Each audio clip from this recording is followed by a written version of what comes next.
An undercover investigation by The Times lifts the lid on the shocking practices employed by one of the UK's biggest energy companies as they target Britain's most vulnerable.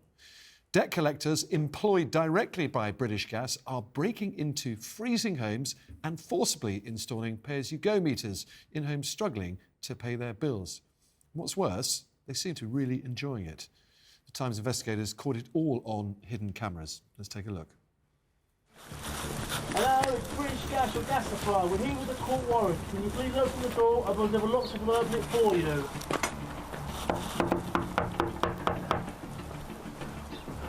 It's the exciting bit. I love this bit. If they're just saying, "Oh, I'm a single mum and I got 3 kids," and that's not vulnerability. Right. It is a vulnerability, but I'm a bit old school and a bit hard nosed. Well, who has prepayment meters? 1.5 million homes in the UK is who, which is around 1 in 6 of all of us.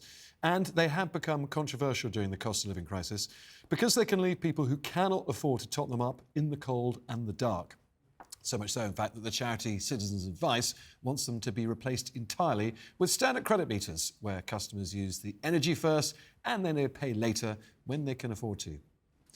Well, the journalist breaking the story tonight and who went undercover to work with those British Gas debt collectors is The Times' head of investigations, Paul Morgan-Bentley, who joins me now. Paul, a very good evening to you. Thank you very much for coming on, and congratulations on a startling story here.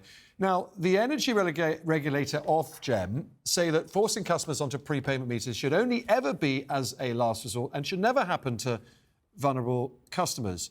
Your footage is extraordinary. It also proves precisely the opposite is happening. But first, how on earth are they doing this legally, apparently with warrants?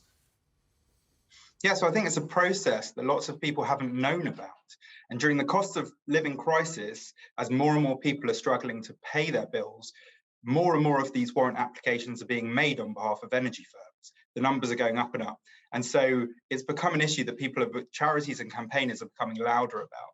We wanted to go undercover and find out what was actually going on the ground. Because if you look at British Gas online, they always talk about how they're helping customers and they really care about vulnerability. And what I found on the ground was a completely different story. I was among the debt collectors being sent after warrants had been granted by the courts to vulnerable people's homes to break in and to force fit these meters. And one of the jobs I got sent to, we broke into a home, even though a neighbour had told us that a single dad lived there with 3 young children.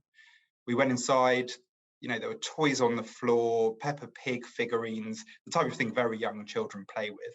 There was a child's asthma inhaler, eczema cream. The team ploughed on. The British Gas engineer said that there was a technicality with the name on the bill where he thought that they'd probably be cut off because they wouldn't be sent a prepayment card.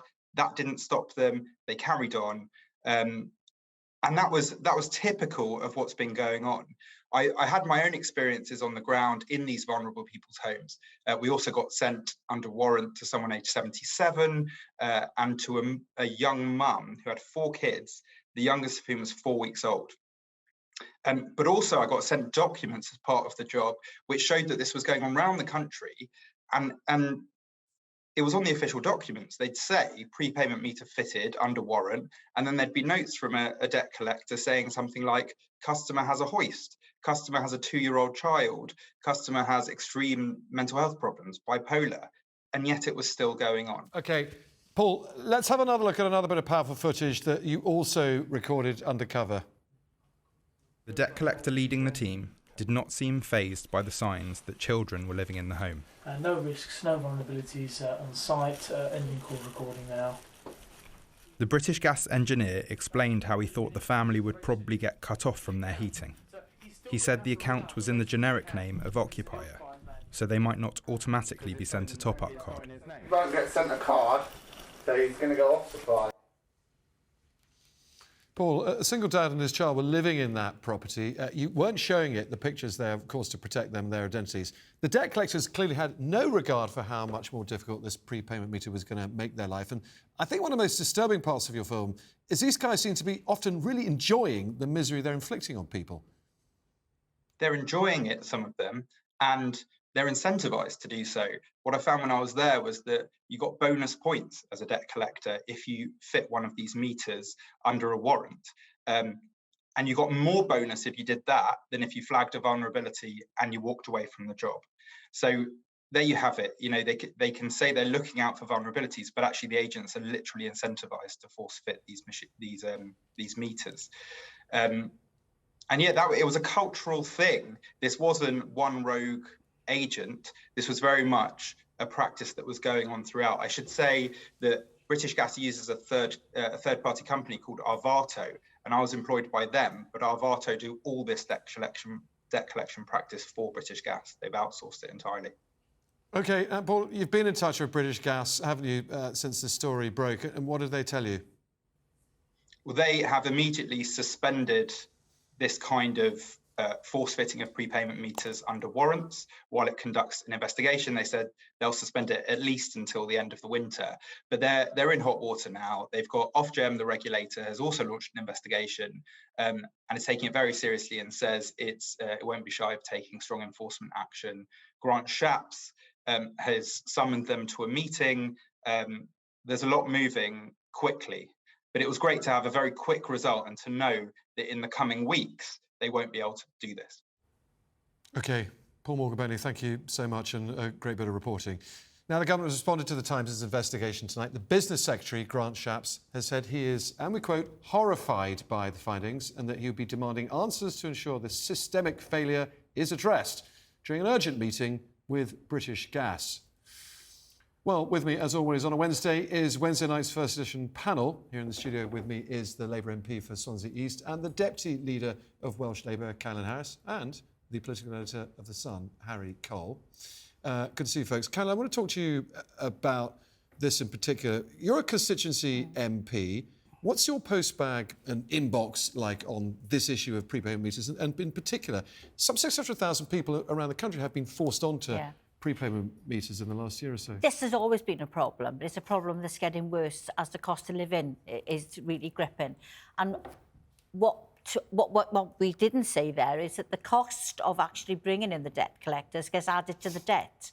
So not only do the people who've now got these credit meters have to pay back the debt and try to put electricity on for usage, the debt will also include the cost of going to court, the cost of the bailiffs coming out, the cost of the engineers. So a lot of people will contact my office and say that they've run a bath on an emergency and that they've used a tenner of electricity. So when we make inquiries, what we discover is that £8 is actually the debt. Right. So the £2 to run the immersion heater, and then they're without electricity for another week. And also, prepayment meters are more expensive. Far more expensive. Than normal electricity. Far more expensive. Do we know why that is? It's up to the decision of the companies. But British Gas are not the only ones doing this. Yeah. You know, I was in a meeting today and talking to a disabled person whose debt was immediately handed over to a debt collector, and that wasn't British Gas, that was Bulb. Well, we're going to talk to Darren Jones in a moment, who is the chair of the Business Committee. He's been holding hearings into this in Parliament. He's so concerned about it. A lot of MPs getting bothered. But, Harry, let's put, I suppose, the companies, the energy providers side of all this. I mean, they are businesses. They have to make money.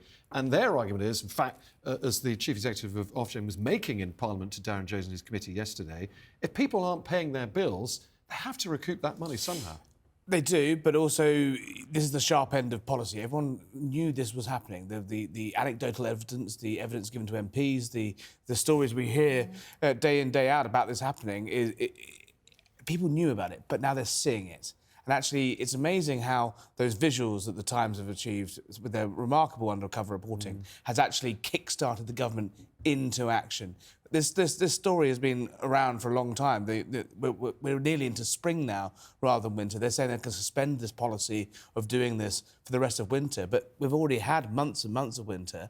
It's remarkable that only now they're being shamed into it, that actually the unedifying side of policy like that is being shown to people that they actually take action. OK, folks, thank you. And we'll be having a long talk in a little bit about a certain prime ministerial landmark Who could it be? tomorrow. Well, there's only one Prime Minister at the moment. Been 3 last year, but just the one this year so far. It's only the 1st of February. So earlier I spoke to the chair of the House of Commons Business, Energy and Industrial Strategy Committee, Darren Jones, who did hold that prepayment hearing yesterday. Now, he insisted British Gas need to come clean on what's been going on, and immediately. Well, look, it's deeply troubling. I mean, these are people who are in desperate circumstances, who can't afford to heat their homes, that have illness and disability, and it seems the way they're being treated is not just wholly unacceptable, but a breach of British Gas's licence conditions in order to be able to operate as an energy supplier. I think we need to hear from the company quickly about what they found, what they've been doing, and to report on that as quickly as possible, not least to show that they stop doing this immediately, and where they have found examples of this behaviour, they are stamping it out as quickly as possible. Darren Jones there.